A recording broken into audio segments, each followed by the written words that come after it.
So today I have Tania Hemdev with me, and this video is about challenges students face after landing in Canada. Most common question: finding accommodation. Are there certain areas where people are getting jobs easily, and is it easy to get a part-time job? I moved from India to Canada in September 2000. So all that information is going to be there in this video. So let's start.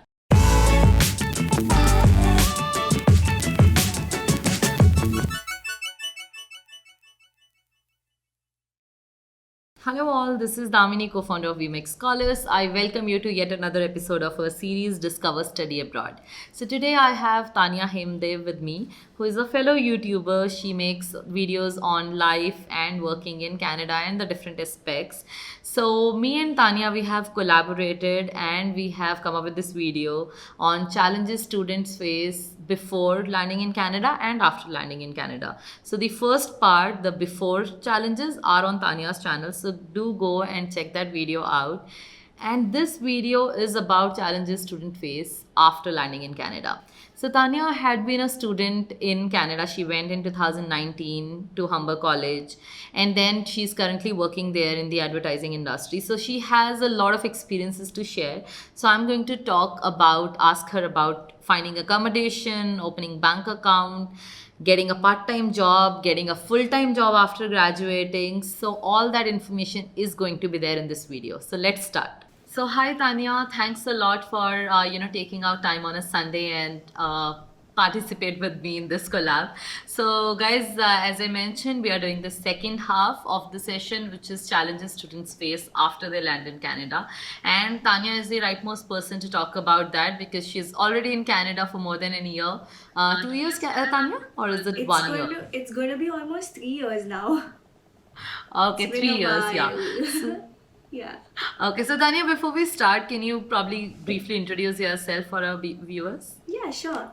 So, hi everyone. I am Tania Hemdev. I moved from India to Canada in September 2019, and I came here to complete my post graduation course in advertising. And I decided that let's share this knowledge with everyone, and that is how I started my YouTube channel.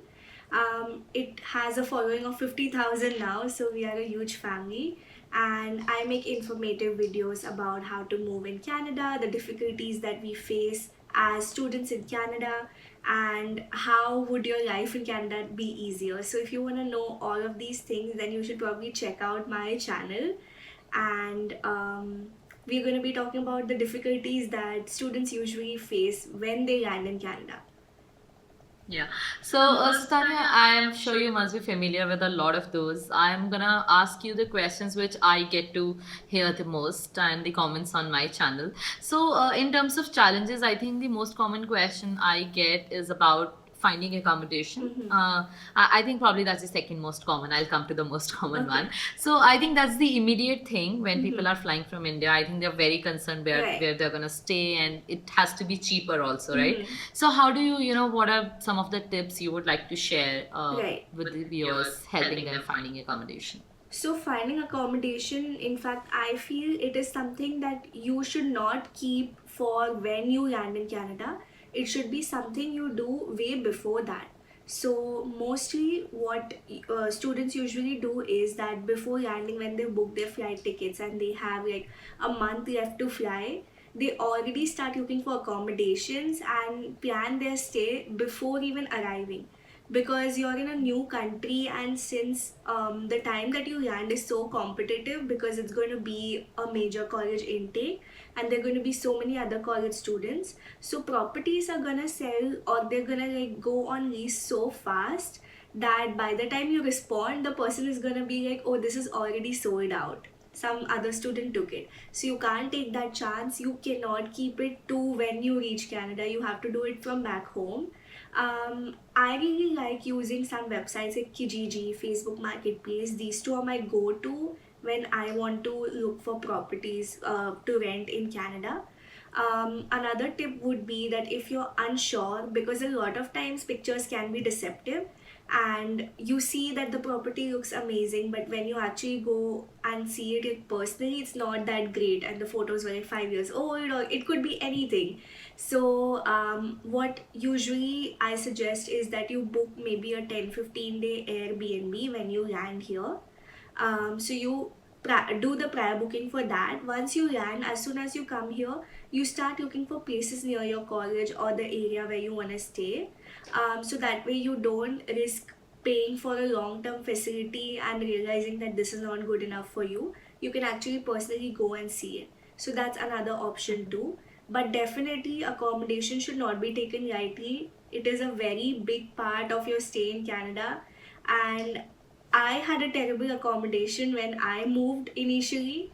And trust me, like that 1 month of my stay was so bad. I did not like doing anything because I didn't like my accommodation. So Okay. it's an important part. Okay. So Tanya, when I went to UK, I figured out this through my research that the university accommodation is much more costlier than the Yes. private accommodations which we can rent. So is it the same thing in Canada as well? Oh yes, it's a huge difference. Like maybe if you're paying, just an example, like $600-$700 for something outside your college, like your own PG, or your own flat that you're renting. Shared Then flat, yeah. yeah, then the university would probably cost you like 1,000, 1,200, 1,500, depending on the kind of Okay. place, like the More kind than of double. room that you're renting. So, Okay. usually students in Canada don't prefer staying in college accommodations. At least most of the people I know, none of them stayed in accommodations. Okay. So, it's preferable, and also since Canada is such a student friendly place, it is not. So, you see a lot of other students who are staying in rented houses like you, and they're like in and around the same college area, so it still feels like a community even if you're not in that college hostel. Okay, sure. So that sounds very informative and great. So I'm gonna put all those links in the description, whichever the websites Tanya told about, to find accommodation, and all of you can check that out.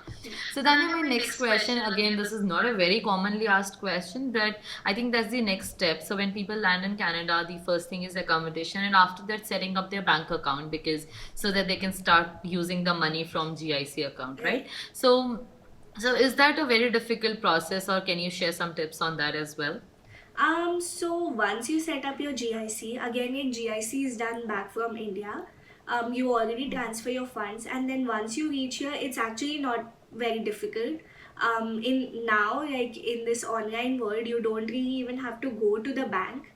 You can just do it on a call, where you give them all of the information and they mail you all everything to you.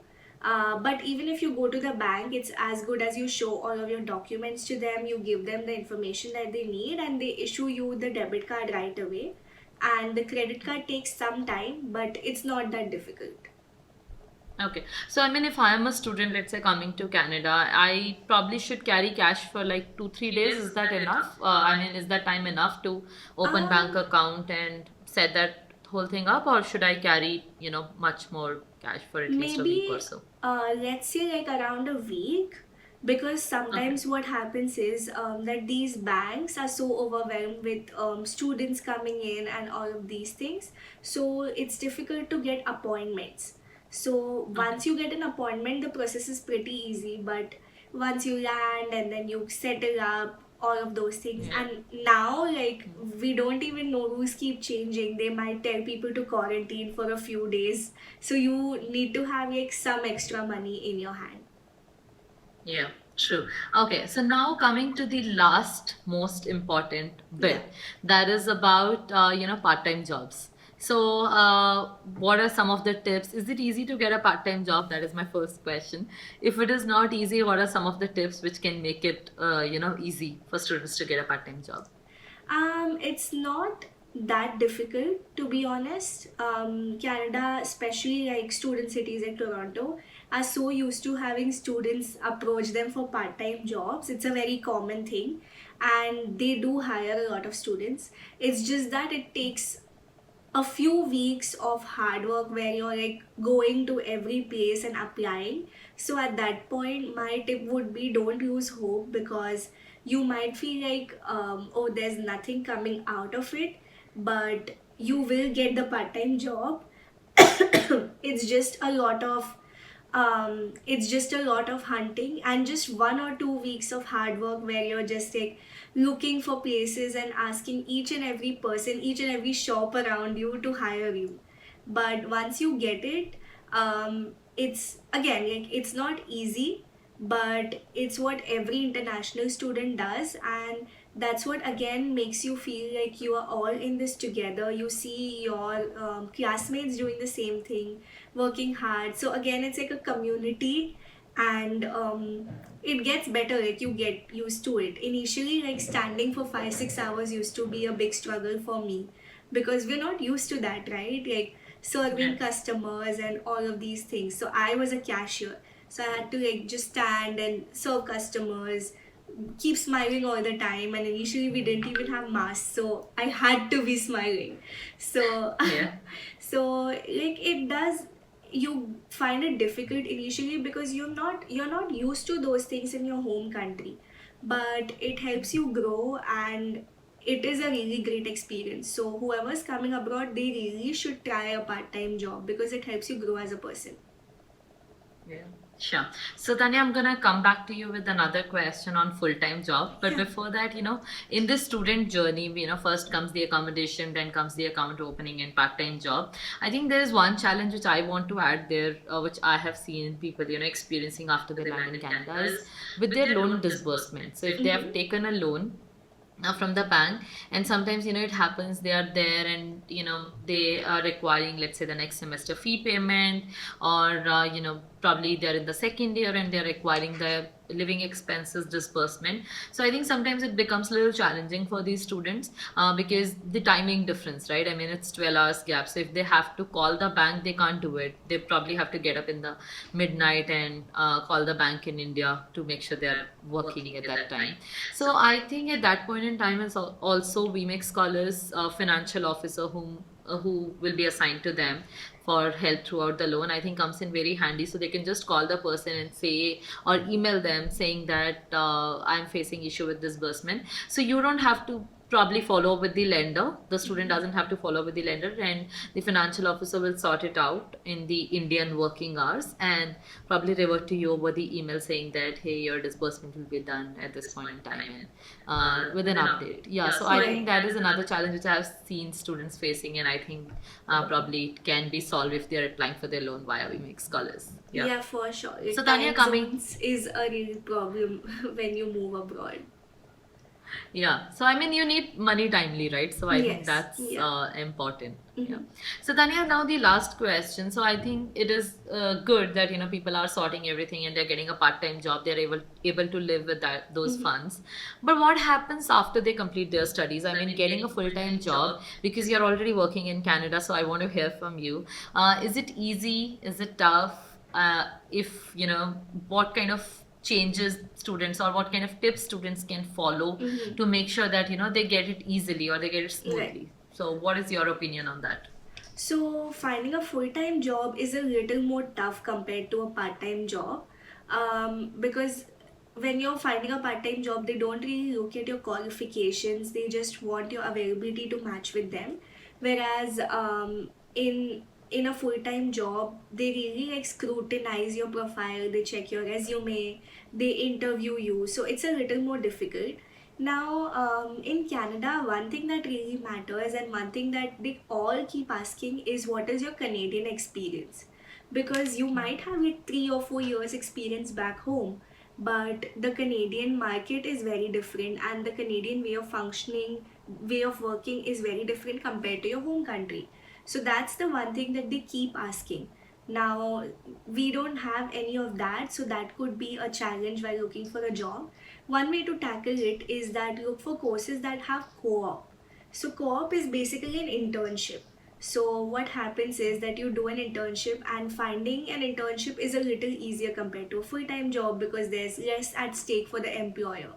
So once you get that internship, you do it for 3 months, 4 months.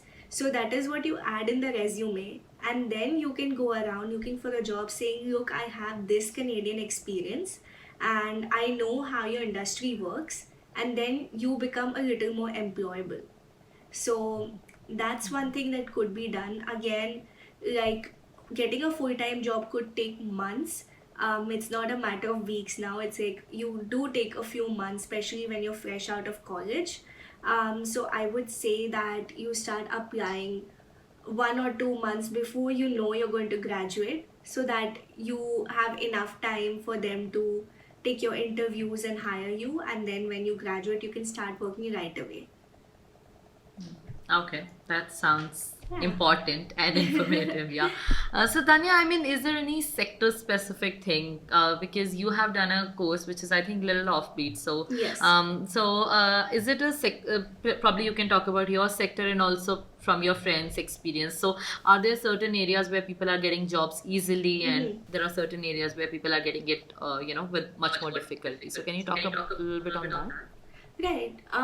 So what I've noticed is, personally, like speaking from personal experience, and since I'm in advertising, I see that there are a lot more opportunities in Canada for advertising. I see them opening up gradually.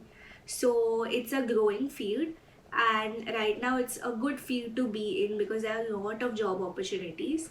Another field that I've seen growing a lot is supply chain. I've seen so many of my classmates getting into that field and getting jobs comparatively easily. So that's another field. Um, so yeah, but otherwise too, like Canada has opportunities for everyone. All of the fields are booming, and they need people for all of them. It's just that it depends on what is your interest and how well you give the interview. So I don't think students should really come to Canada thinking that, oh, this field is in demand, let's do this course. They should rather be like, oh, I find this interesting, I think I'm going to excel in it, so let's do this. Okay, great. So Tanya, last bit. So regarding the part-time jobs, are there any probably links or the websites which you can tell our viewers which they can use after they land in Canada? So are there any popular websites to find part-time jobs? Yes, so one website which I like to find part time jobs is Indeed. Indeed has a lot of opportunities. Another thing would be that all of these big chains like McDonald's, Tim Hortons, Starbucks, so they have their own websites where you need to apply. So just research about these a few like 5 to 10 big chain brands and apply, keep applying on their websites.